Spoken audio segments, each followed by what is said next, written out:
4.7 보궐선거 대결 구도가 확정된 이후 선거전이 더욱 격화되는 양상입니다. 특히 서울시장 선거에서는 더불어민주당 박영선, 국민의힘 오세훈 후보가 서로를 향해 날선 비난을 쏟아내고 있습니다. 국회 취재기자 연결합니다. 우철희 기자. 네, 국회입니다. 자, 박영선, 오세훈 두 후보 간 신경전이 가열되고 있죠. 네, 서로의 약점을 집요하게 공략하면서 덩달아 발언 수위도 거세지고 있습니다. 먼저 민주당 박영선 후보는 오늘 YTN을 포함해 여러 매체와의 인터뷰 일정으로 여론전에 집중한다는 계획입니다.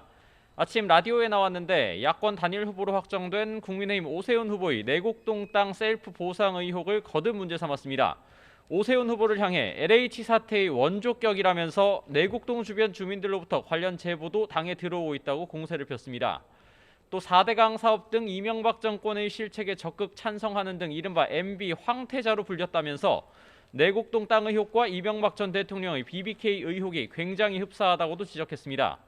김태년 당대표 권한대행도 힘을 보탰는데 오세훈 후보가 태극기 세력의 품에 안겨 증오와 적개심으로 무장한 극우 정치인으로 전락했다면서 합리적인 보수 이미지는 위장이라고 일축했습니다. 이에 국민의힘 오세훈 후보도 가만히 있지 않았습니다. 오늘 단일 후보 확정 뒤 첫 선거대책위 회의를 열었는데 이른바 성추행당의 면모를 스스로 부인하지 않고 있다면서 박영선 후보의 당선은 박원순 전 시장 시즌2라고 맹비난했습니다. 또 박영선 후보의 모든 시민 10만 원 재난위로금 공약과 관련해서는 포퓰리즘이 아닌 돈을 퍼준다는 의미의 돈풀리즘을 하고 있다면서 용서받기 힘든 선거 행태를 보이고 있다고 날을 세웠습니다. 이와 함께 당 차원에서 박영선 후보를 공직선거법상 허위사실 공표 혐의로 이르면 오늘 고발하는 방안을 검토하는 등 적극적인 대응에 나선다는 방침입니다. 이런 가운데 국민의당 안철수 대표와 1차 단일화에 뛰어들었던 무소속 금태섭 전 의원이 오세훈 후보의 공동 선대위원장을 맡기로 하는 등 새 분리기에도 주력하고 있습니다. 네, 국회 상황도 살펴보죠. 여야가 4차 재난지원금을 비롯한 15조 원 규모의 추가 경정 예산안을 처리하기로 합의한 날인데요. 입장 차이가 크다고요?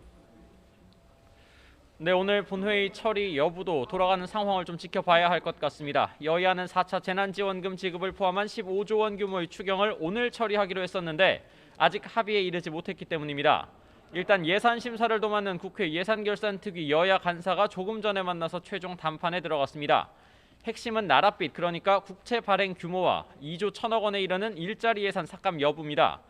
민주당에서는 정부 추경안 원안보다 소상공인 지원을 확대하고 농업이나 여행업 등의 코로나19 피해 분야 지원을 늘리려면 원안보다 증액까지도 불가피하다는 입장입니다. 반면 국민의힘은 본 예산과 추경에서 이미 중복되거나 제대로 집행되지 않은 일자리 예산을 포함해 불필요한 예산을 전액 깎아서 국채 발행 규모를 최소화해야 한다고 맞섰습니다. 합의가 원만하게 이루어지지 않을 경우 민주당은 단독 처리도 배제하지 않겠다는 태세입니다. 김태년 당대표 권한대행은 무슨 일이 있어도 오늘 추경을 처리하겠다면서 가로막는 국민의힘의 행태는 국민의 어려운 상황을 외면하겠다는 뜻으로밖에 읽히지 않는다고 강조했습니다. 추경안 처리 여부는 좀 더 지켜봐야겠습니다만 오늘 본회의에서는 민생법안 160여 건도 함께 처리될 예정입니다. 이른바 택지개발 업무 관련자가 미공개 정보를 이용해 부동산을 매매할 경우 최대 무기징역에 처하도록 하는 내용을 담은 LH 투기 방지법과 스토킹 방지법을 포함해 서울시장 출마 선언 뒤 의원직 사퇴를 선언한 열린민주당 김진애 의원의 사직개건 등이 통과를 앞두고 있습니다. 지금까지 국회에서 YTN 우철입니다.